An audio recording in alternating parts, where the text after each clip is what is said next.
Deməli, gəldik Nadir Şah Əfşar imperiyası. Deməli, Nadirin şah seçilməsi. Nadir 1736-cı ildə şah seçilir və bu imperiya 1747-yə qədər mövcud olubdur. Nadir Şah, yəni 1747-ci ildə Nadir Şahın ölümündən. 1736-cı ildə Suqovuşan adlı yerdə Muğan qurultayı çağırır Nadir və özünü şah elan edir. Deməli, qurultaya gələnlər də Ramazan bayramını qeyd edir və deyirlər ki, səbəbi taxtına kim sahib olsun. Və nəhayət Muğan qurultayında Nadirin şah dediyi elan olunur və Əfşarlar dövləti yaranır. Və artıq Səfəvilər sülaləsinin hakimiyyətə son qoydu. Yəni yadımıza salaq, Səfəv dövləti nə vaxt yarandı? 1501. Nə vaxt süquta uğradı? 1736. Hansı imperiyanın yaranması ilə Nadir Şahın Əfşar imperiyası, yəni Əfşarlar imperiyası yaradılması ilə.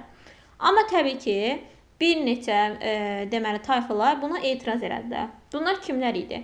Gəncə Bəyləbəni idarə edən Ziyadoğullar, bir də Qarabağın 32 Kəbirli və Cavanşir tayfalarının başçıları. Nağardılar Nadirin şah seçilməsinə qarşı etiraz elədilər. Nadir belə sakit durarmı? Təbii ki, xeyr. Bunların nağardı alilərlə birlikdə Xorasana sürgün elədi.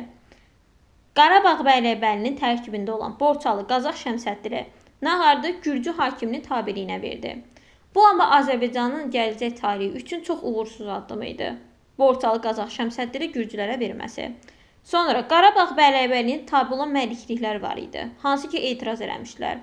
Onun tabeliyindən çıxararaq onlara sərbəstlik verir.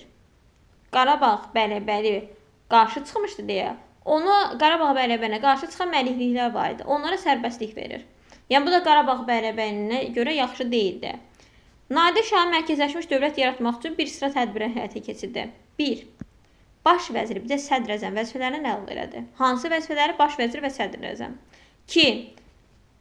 Öz yaxın adamlarını vəzifəyə deyil, sadiq adamlarını gətirir vəzifəyə. Daha doğrusu desək, elə həm yaxın, həm də güvəndiyi adamları, sadiq adamlarını vəzifəyə gətirir. 3. Hakimlərə nəzarət etmək üçün xüsusi naiblər təyin edir. Hansı ki, hakimə nəzarət edirlər. 4. Əfşarlar imperiyasının paytaxtını Məşhəd edir. 5. Ölkəni 3 bərəbəriyə bölür. Səfəvilər dövründə dövlət 4 bərəbəriyə bölünmüşdü. Nağarır, 4 bərəbərlikləri ləğv edib, mərkəzi Təbriz olan Azərbaycan əyalətini yaradır. Şah 1. Abbas isə Ərdəbil olan Azərbaycan bərəbərliyi yaratmışdır. Deməli, Azərbaycan əyaləti mərkəzi Təbriz olan bunu kim yaradır? Nadir xan yaradır, yəni Nadir Şah. Buna diqqət edin. Bayaqki dərsdə yadımdan çıxdı demədim. 1732, 1700 sonra 23'dür, 35'dir. Bunlarda Nadir xan olubdur. Siz onlara şah desəz, testiniz səhvdir. Nadir şah oldu. Şahı nə vaxtdan götürür? 36'dan götürür. Şah 1. Abbas mərkəzi Ərdəbil olan Azərbaycan bəyləbəliyini nə vaxt yaratmışdı? Gəlin yadımıza salaq. 1593-cü ildə. Xorasan idarəsini kimə tapşırdı Nadir? Oğlu Rızaqulu bəyə tapşırdı. Sonra vergi toplanmasını nizamlamaq üçün vəzifə bölgüsünü aparır, vergilərin yığılmasında intizamı artırır. Ruhanilərə var dövlətində nağarı müsadirə edir xəzinənin xeyrinə. Başa düşdünüz? Dövlət xəzinəsinin xeyrinə onların əmlakını götürür. Müsadirə etmək, yəni götürür. Burası belə. Hansı vəzifəni ləğv edir? Əzbərliksiz baş vəzir və sədr əzəm vəzifəsini ləğv edir. Və 4 bərəbərliyi ilə ləğv edir, 3 bərəbərliyə bölür. Sonra dövlətin gəliri xeyli artır. Vergilərin çox hissəsində nəyə xərcləyir? Orduya xərcləyirdi Nadir xan. Nadir Şahın bərəbərliyinin mərkəzləri hansılardır? Məşhəd, Təbriz, Şiraz. Dedik axı 3 bərəbərliyə bölür. Mərkəzləri hansılardır? Məşhəd, Təbriz, bir də Şiraz. Nadir xan, daha doğrusu şah, daxili siyasəti gücləndirmək və iri feodal nüfuzunu sarsıtmaq idi əsas məqsədi. Nağarır, dövlət torpaq fondunu artırmağa çalışır bu məqsədlə. Deyir ki, becərilməyən və sahibsiz torpaqları becərin, dağılmış suvarma sistemlərində nizamlayın. Bunun üçün fərmanları verir. Bunu niyə eləyir? İri feodaların nüfuzunu sarsıtmaq üçün eləyir. İri feodaların nüfuzunu sarsıtmaq üçün başqa nə alır? Onların bütün torpaqlarını, vəqf torpaqları idi, maldarlara verilən torpaqları da əllərindən alır, yəni müsadirə eləyir. 2. Vəqf əmlaklarının dövlət tərəfindən alınması üçün fərman verir. 3 və 4. 3 və 4-ü əslində keçmişik. Əlayətdə xələclə ortaq bir nə eləyir? Deyir ki, maaşı torpaq şəklində vermirəm. Maaşı pul şəklində verirəm. Bəs Əkbər Şahla ortaq nə eləyir? Deyir ki, mən vergini məhsulla yox, qoy pulla alım. Deyir ki, bu siyasət yedir. Bunu niyə eləyir? İri fiyadaların nüfuzunu sarsıtmaq üçün eləyir. Nadir xanın hərbi islahatı. Nadir şahın hərbi islahatı nə idi?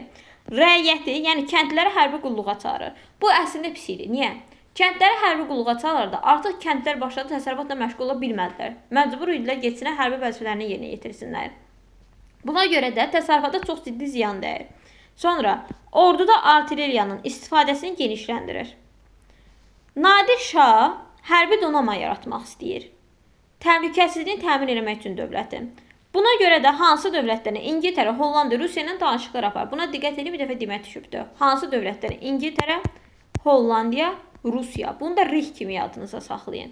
Və yaxud HIR kimi yadınıza saxlayın. Hollandiya, İngiltərə, Rusiya ilə danışıqlar aparır.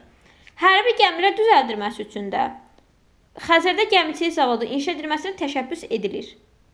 Amma Səfəvi dövlətinə aid desək əlamətlər saxlanılmışdı, bəli saxlanılmışdı. Bu Nadir şahın hərbi islahatıdır. Bir də deyir, nə qarı? İngiltərə, Hollandiya, Rusiyadan icazə alır ki, hərbi donanma yaradaq. Bir də ki, top istehsal zavodlar Xəzərdə gəmiçilik zavodu düzəltməsinə təşəbbüs edir. Baxın, təşəbbüs edir. Sonra artilleriyanın istifadəsini genişləndirir. Hansı dövlətlərlə danışıqlar aparır? Bir də deyək, İngiltərə, Hollandiya, Rusiya ilə danışıqlar aparır. Sonra, hərbi islahatın nəticəsində bu boyda islahatlar görübdür, nəticədə güclü ordu yaradılır. Amma niyə İran körfəzində hərbi dəniz donanması yarada bilmir? Çünki Osmanlı ilə müharibə başlayır. Görürsünüz, bayaq təşəbbüs edir, vurğuladım. Təşəbbüs edir, amma eləyə bilmir. Çünki Osmanlı ilə yeni müharibə başlayır. Sonra Nadir şah vəziyyət görür ki, ölkəsində pisdir. Buna görə nə deyir? Deyir, uğurlu hərbi yürüşlər həyata keçirim, qənimət gətirim. Buna diqqət edin. Əfşarlar dövləti Səfəvi dövlətinə fərqli dini yox, dünyavi dövlət idi. Səbəblər deyəmişdi, yaxud teokratik dövlət idi. Sonra Nadir şah din xadimlərinin dövlət işlərinə müdaxiləsinin qarşısını alıbdı. Həmçinin Quranın, İncilin, Tövratın dilimizə tərcümə edilməsinə göstəriş vermişdi. Dinin dövlətə qarışmasının qarşısını alanlar kimlər idi? Məhəmməd Cahan Pəhləvan, Atabəylər dövlətinin hökmdarları, bir də Nadir şah. Bu ikisində ortaq cəhətdir. Dinin dövlətə müdaxiləsinə imkan verməyiblər.